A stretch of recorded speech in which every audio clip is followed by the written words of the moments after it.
بسم الله الرحمن الرحيم إن الحمد لله نحمده ونصلي ونسلم على رسوله الكريم أما بعد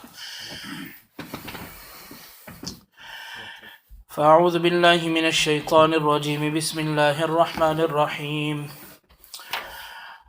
أنلزمكموها وأنتم لها كارهون صدق الله العظيم وبلغنا رسوله النبي الكريم ونحن على ذلك لمن الشاهدين والشاكرين والحمد لله رب العالمين.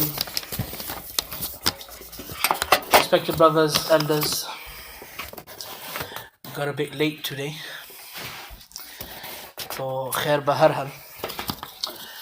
Allah subhanahu wa ta'ala has mentioned in the Holy Quran, أَنُلْزِمُكُمُوهَا وَأَنْتُمْ لَهَا كَارِهُونَ, that shall we force it on you and you on the other side do not want it. यानी क्या हम आपको जबरदस्ती दे और आप उस तरफ से लेना चाहो ही ना. यानी यहाँ पर तो बात हिदायत की हो रही है. Over here the talk is about hidayah. Should Allah subhanahu wa ta'ala force guidance upon those that in reality do not even want to accept? So from here we find out something. As well as dua, there is something called talab. There is something called determination. You want something. You are determined. You ask for it. You take steps towards that something. So one thing we have within us, well, majority, I don't know about others, but speaking for myself, is something called laziness. Susti, ghaflat. It is too much. And we ask others, by sust na bano. Lima taquluna ma la taf'alun. Why are you telling someone something that you yourself do not do? And it was the sign, the thing is, we need to understand, first thing is iman, belief, amanu. Then it's amilu salihat. Then it's to do good deeds. Now how should the deed be carried out? For that we must follow the sunnah method of Rasulullah sallallahu alaihi wasallam. But another thing especially when I say we, I'm referring to myself more than others,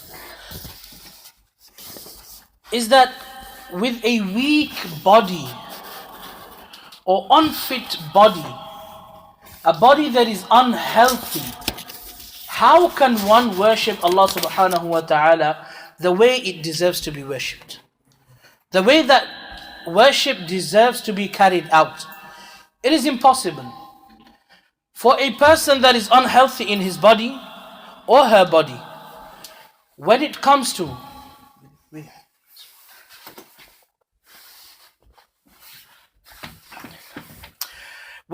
worshipping Allah subhanahu wa ta'ala, a lot of things will stop this person. For example, going to sajda, they cannot fulfill that the way it deserves to be fulfilled. For example, performing your Taraweeh Salah, the person gets tired. For example, there are some worships that are linked to, a person just staying in one place. But there are some worships in Islam that are actually physical. And physical well-being is extremely important. Physical well-being is extremely important. For example, a person needs to go for Hajj. There's a lot of walking to do. And if I can't walk from the masjid to the house, or if I cannot do one lap around the masjid, by the time I'm back, stamina's out, I am knackered, my back's hurting, my knees are killing, and I'm just lying down, then I need a massage. How can I worship Allah subhanahu wa ta'ala?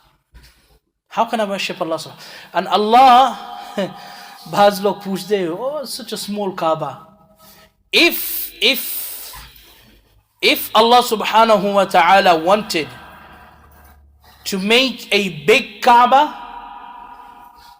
and said to us that you have to go around this entire block and 7 times, it wasn't difficult. And if he did, no one could have questioned him. But Allah subhanahu wa ta'ala for us, such a rahim, He's Hakim but He's Hakim.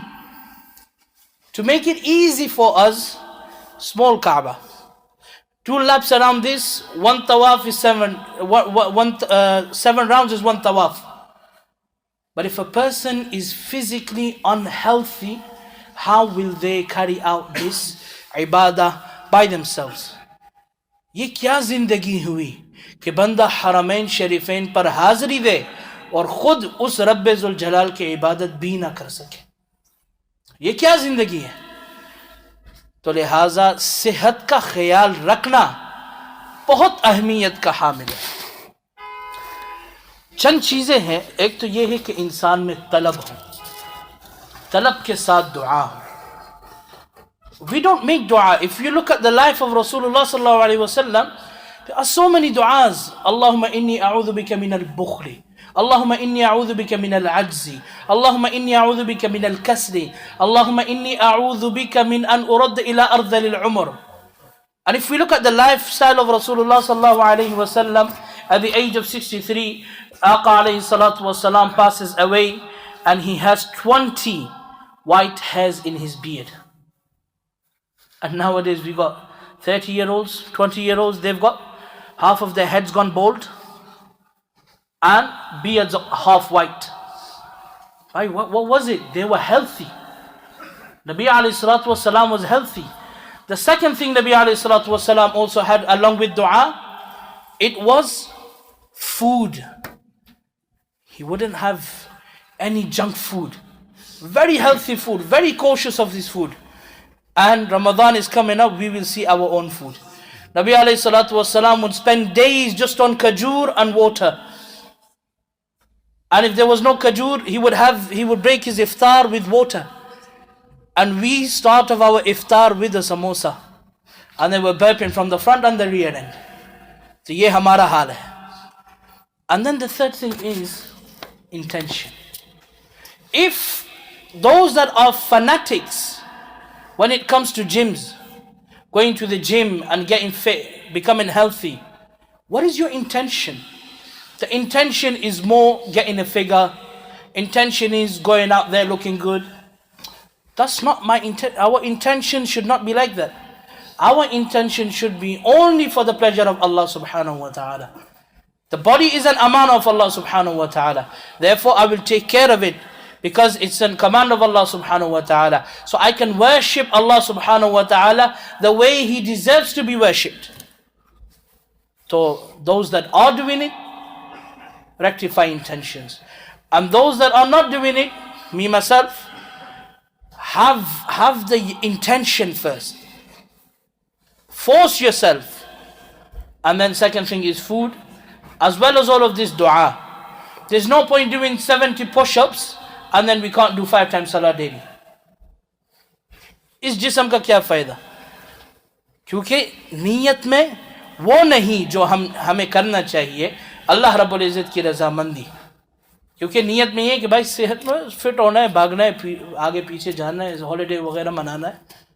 नहीं, नीयत में ये कि अल्लाह सेहत तू मुझे इनायत फरमा ताकि मैं तेरी इबादत का हक अदा कर सकूं. तो नीयत बहुत ज़रूरी है. दुआ, नीयत, खाने में एहतियात और उसके साथ साथ सब कुछ अल्लाह रब्बुल इज़्ज़त की रज़ामंदी के लिए. अल्लाह रब्बुल इज़्ज़त सुनने से ज़्यादा अमल की तौफीक अता फरमाए.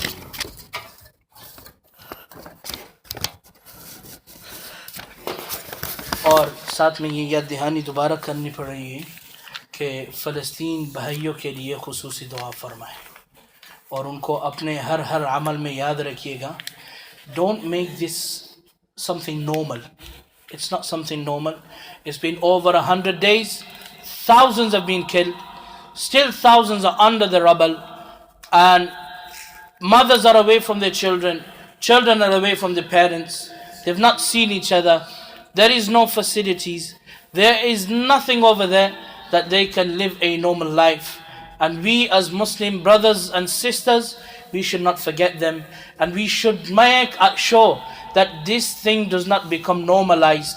Because if they are successful in the plans of removing the Palestinians from their land, then the next step would be Jordan, then Egypt, and they have plans all the way till Madinatul Munawwara.